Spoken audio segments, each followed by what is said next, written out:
Hi guys, welcome back to Jennifer Mazuri's new video. Today I was thinking of asking her some important questions that people are dying to know, Q&A, plus a tour of all our tiny critters that live in the house. We have many critters.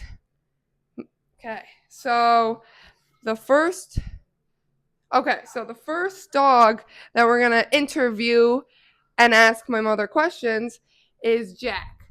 Do you have anything to say? Okay. He's silent on his. He is asking mom for help. So my first question for you, mom, is why does what does animal communication mean to you? Animal communication means to me, I guess, like just being able to let the animal have a voice. I guess that's why I created my business and called it Whispers from Within, because at the end of the day, I seen it as like whispers within. It's just important to hear our animals out. I mean, yes, you don't have to be an animal communicator to know something's wrong. So, you know, it's intuition, I guess, just knowing your own animal. So, animal communication in my perspective, can be a wide variety of things. I think everybody has some sort of connection to their animals and can be an animal communicator in their own way. You don't have to just have gifts like me. Beautiful words. But we're going to talk a little bit about Jack and what type of breed of dog he is.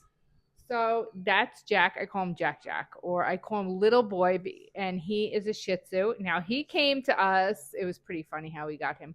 So he's our fourth dog. We have four dogs.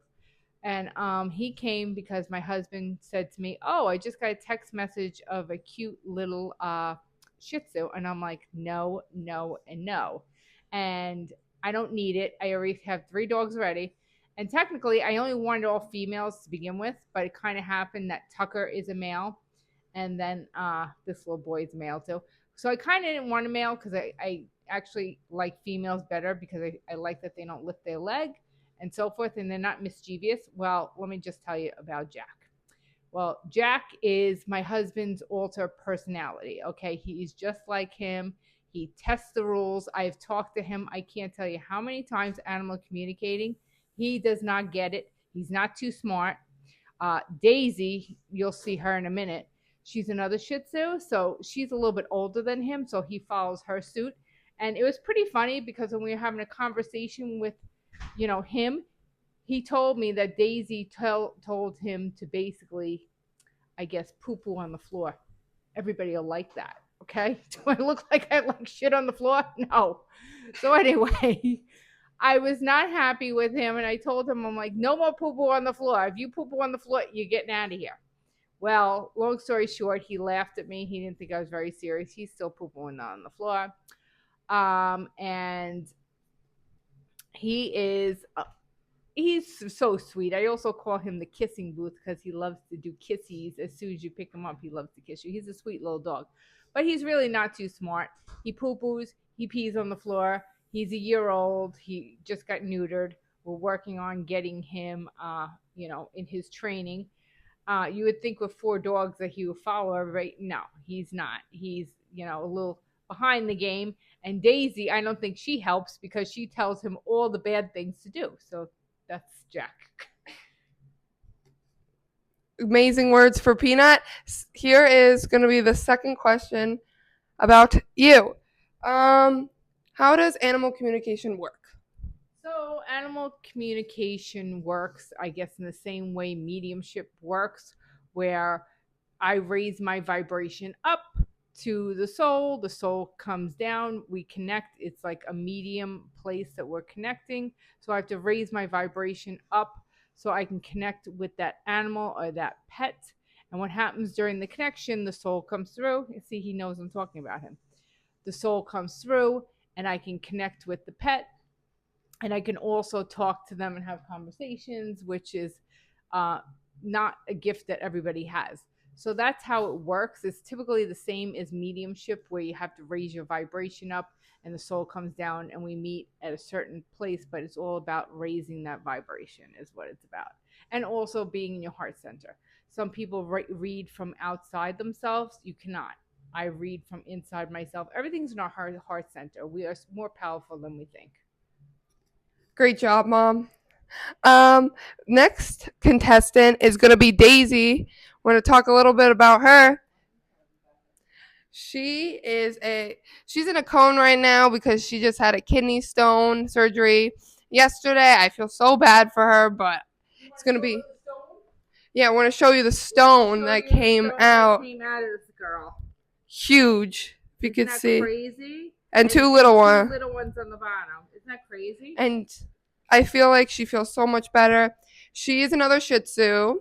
She's a girl. This is Daisy. From my mom's point of view, she does not sound great, but she's very bossy. She's movie star checked off, and she doesn't like children. Just gonna say that if you come and if children come around her, she's gonna eat them alive.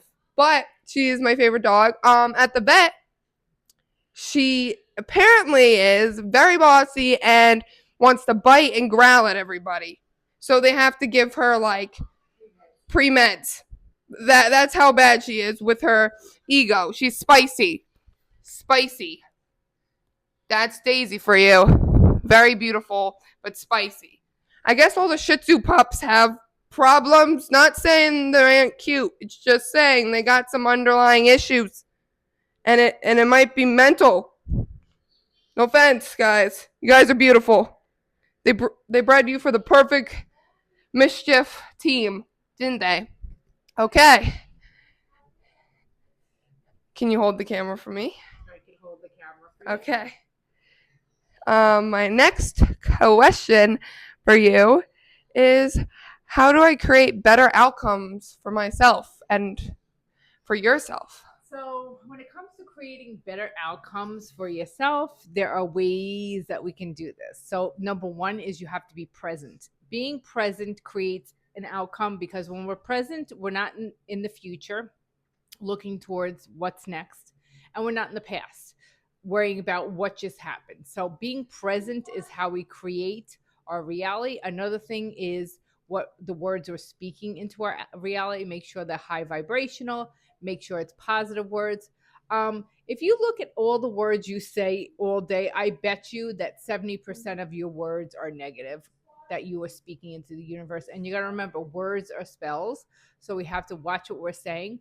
Another thing is you have to really look at your triggers. You have to look at things that are happening in your life. In the sense where, like, I gotta say, like, if something happens where you feel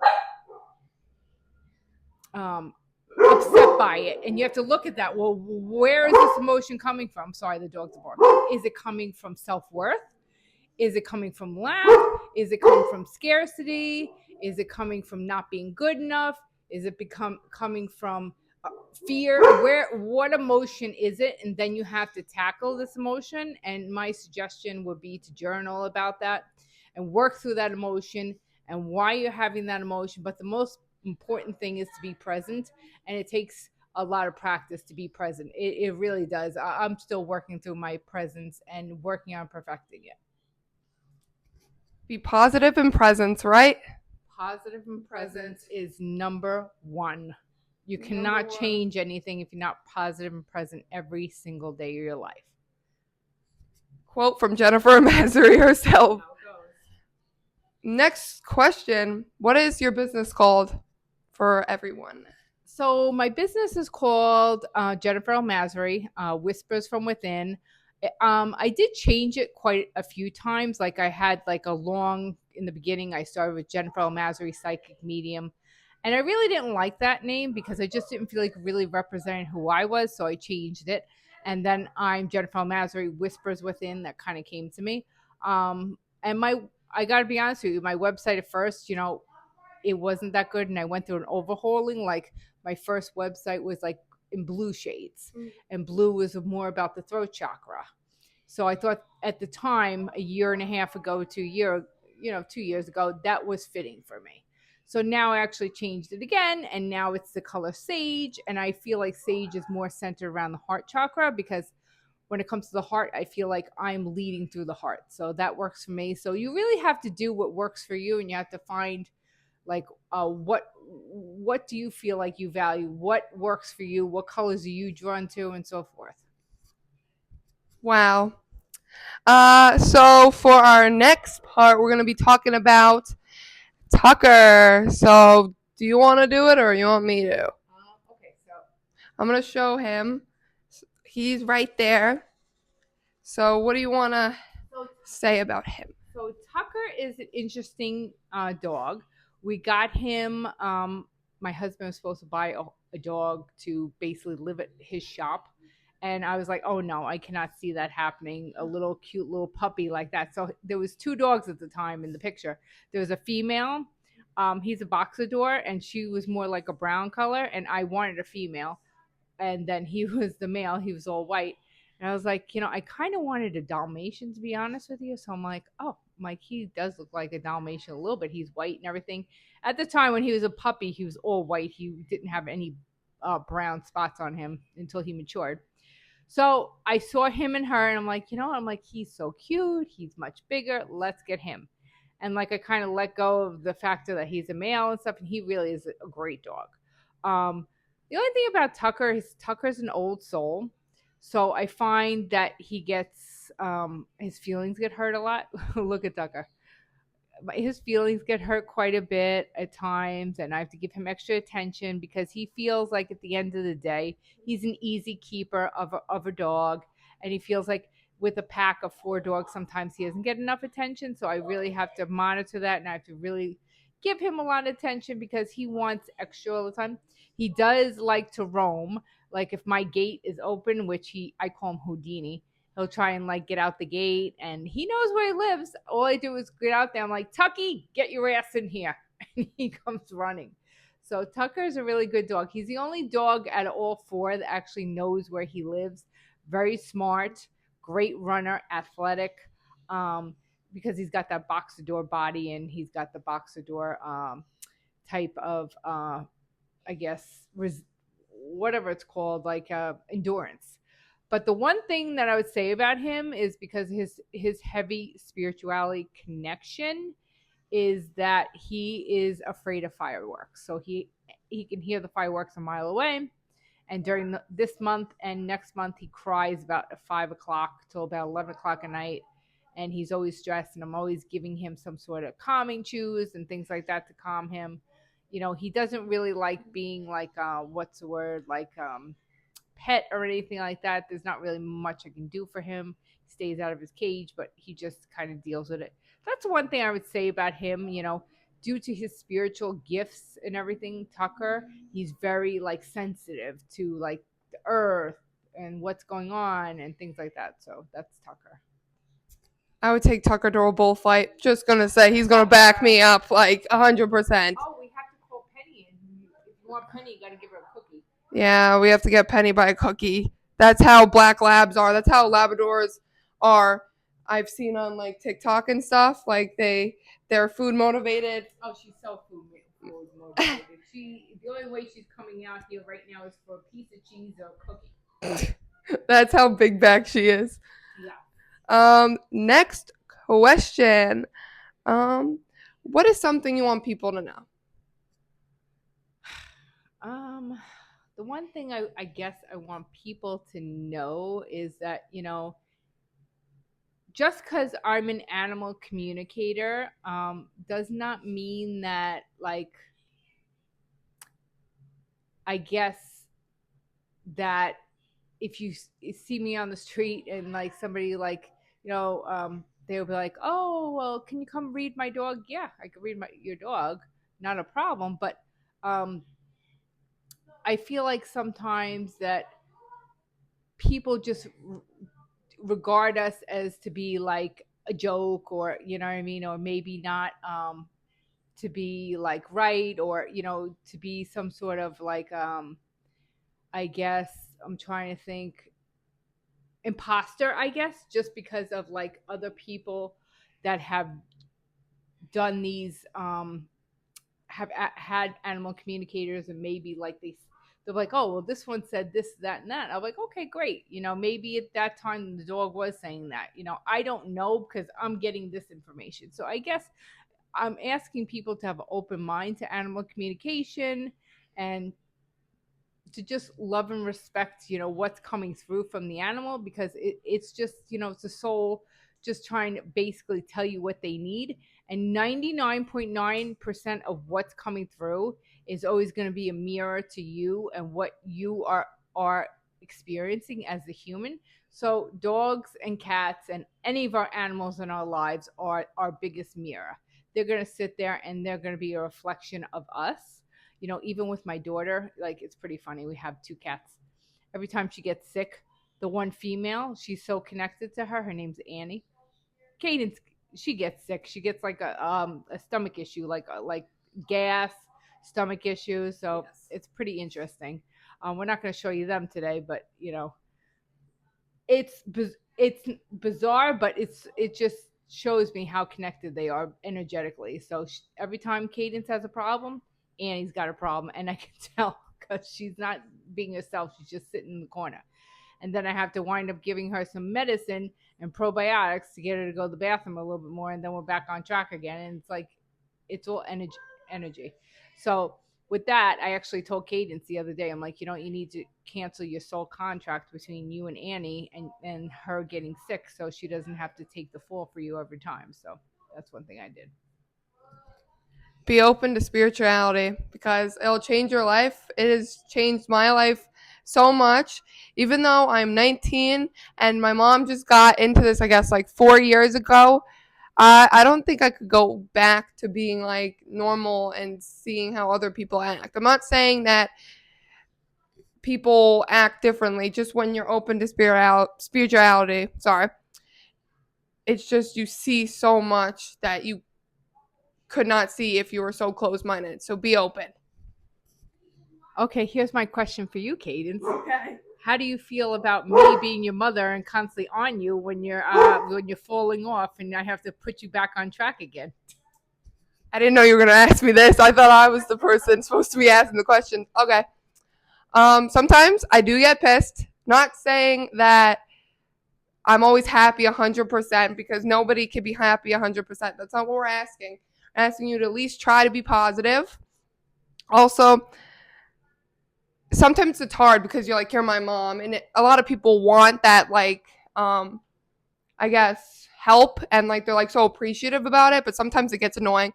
But I do appreciate it so much, and I love you so much, and I don't think if I didn't have this help, I don't know where I would be right now. I don't know where I would be, but thank you. And now we have to call Penny in because she's a mile away.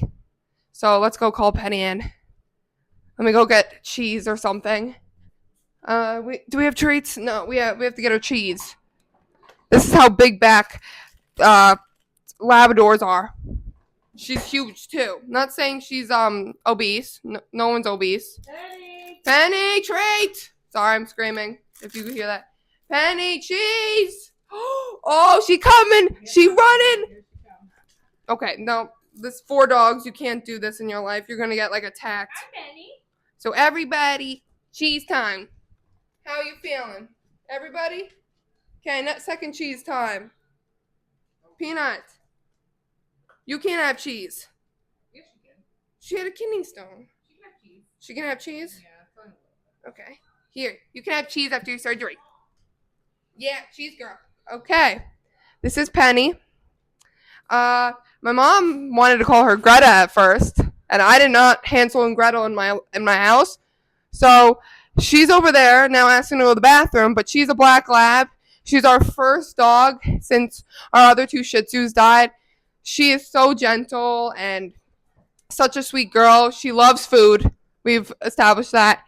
She did get 2 ACL surgeries in both her back legs right here. She's so gentle. She's such a lovely dog. We can lay on her. We can kiss her. She does not care. She doesn't bite.